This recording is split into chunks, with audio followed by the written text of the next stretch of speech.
Good afternoon.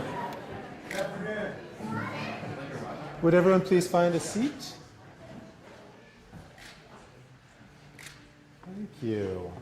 And now I'm going to ask you to rise. And please join me in welcoming the spring class of 2016.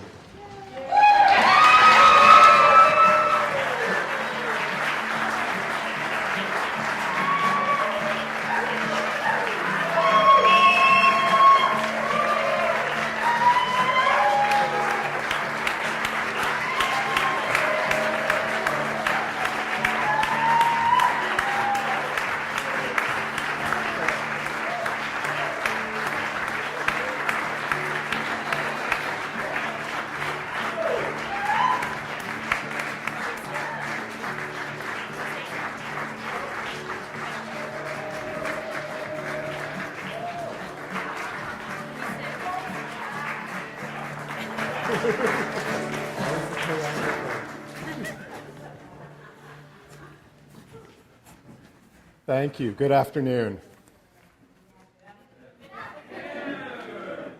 So Goddard. Last month on public radio, the novelist Sandra Cisneros said, "Write your most difficult stories so those stories can no longer hold a knife to your throat."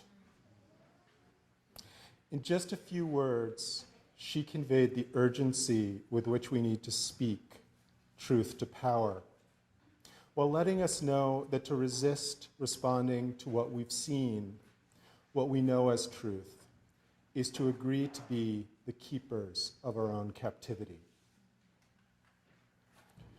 We're living in dark times, and there are many things to say. I worry, though, that by naming that, I'm falling into a cliche.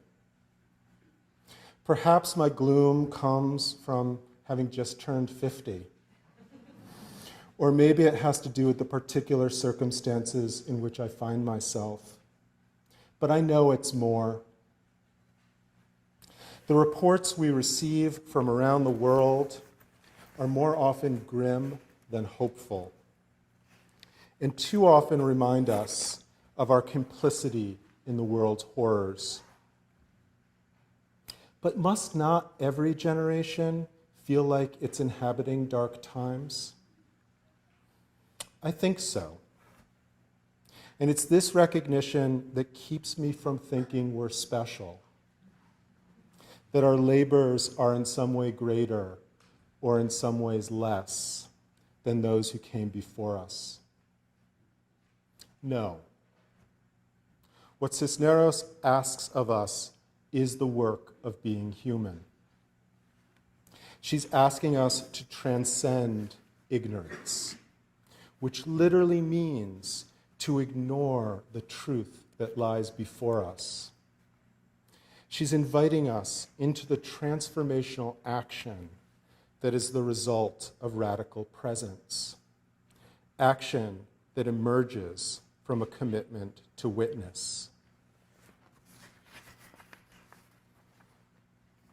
Recently, when I was feeling down about what I'm able to accomplish in my work, Jackie Hayes, who until recently served Goddard as academic dean, program director of the MFA in Interdisciplinary Arts, and as a long-time member of the faculty of this program, reminded me of why I teach here, what she called the magnificence of this place. She was referring, of course, to students and all they accomplish through self-directed study, to their search for truth, their work to claim voice, and their efforts to use power well, and how their research, thinking, and making reveal the world and call us collectively toward justice. Justice that needs to be both seismic and intimate. This weekend, we've witnessed some artists and some intense magnificence. It is an honor to stand with these artists and scholars today. You, my friends, stand as lights in dark times. My name is Peter Hocking, and on behalf, well, thank you.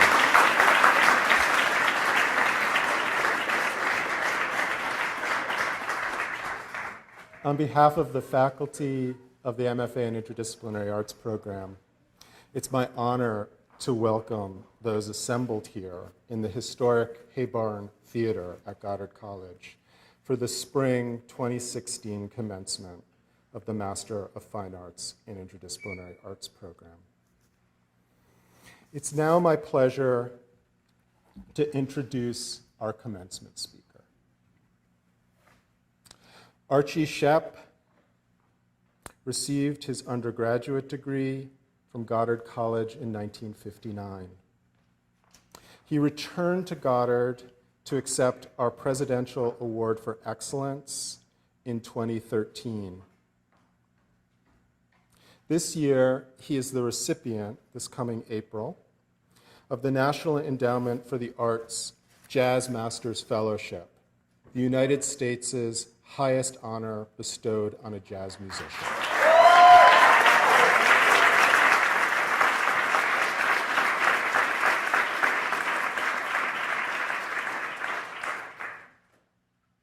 As the National Endowment for the Arts notes, Shepp is best known for his Afrocentric music of the late 1960s, a unique style of free-form avant-garde jazz blended with African rhythms. And he's known for his collaborations with John Coltrane, Horace Parlan, Cecil Taylor, and the New York Contemporary Five Ensemble. His long career as an educator has focused on ethnomusicology, looking at the history of African American music from its origins in Africa to its current state. Please join me in welcoming the legendary Archie Shepp.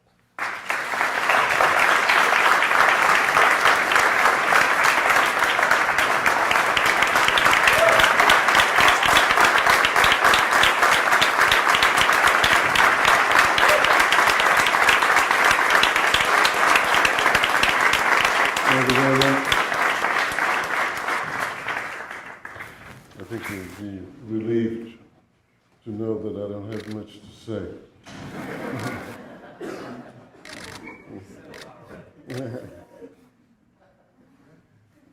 Comedian and social satirist Chris Rock made a wry and perceptive observation recently. He discussed the way in which political correctness has evolved to the point where some streets in urban areas are beginning to be named after prominent blacks. For example, 125th Street in Harlem has been renamed the Reverend Dr. Martin Luther King Boulevard. And Lenox Avenue, the fabled Lenox Avenue, made famous by Langston Hughes, is now Malcolm X Boulevard. However, Mr. Rock argues that there's a certain ambivalence in this process. It is specious, cynical, and has no real meaning as far as changing the existential reality of the people involved. The victims Moreover, these institutions, these streets, these places are usually centered in the black ghettos, places where taxis don't go. Thus, in asserting that there is discrimination, Mr. Rock is correct. Neighborhoods with streets and buildings named after blacks are often blighted, prone to excessive crime rates, subject to rezoning and gerrymandering. Most importantly, there seems to be a disconnect at this stage in our dialogue. Many Americans still view the struggle of black folk to be recognized and included in this society as somehow un-American, a problem with which they are not concerned and should not be. On the other hand, we share a common history that is told on the faces of the walls and signs that separate us. We must begin to cross-reference our common history, for surely we share a common destiny. At the same time we struggle to achieve social and economic justice in a society where our exclusion is historical, we must be ever mindful of those precious victories attained a half-century ago during the civil rights era, and vigorously guard and protect those freedoms won. During that period, the civil rights era, Lyndon Johnson, the president at the time, was rightly denounced for the war in Vietnam. But we have forgotten that we fought another war simultaneously, a just war, a war against poverty, which we should resume and win. It is the only war worth fighting. Thank you. I commend you. I just want to commend the graduates for their hard work. I know how difficult it is to spend a semester here at Goddard or a year or to graduate. And I think they've done as much as any student at Harvard or Yale, and they're as strong as any Navy SEAL. Thank you.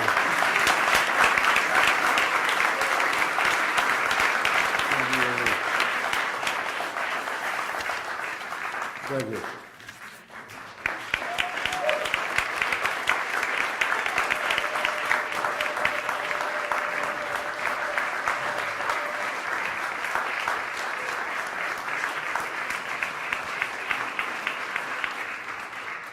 Many thanks to Archie Shepp.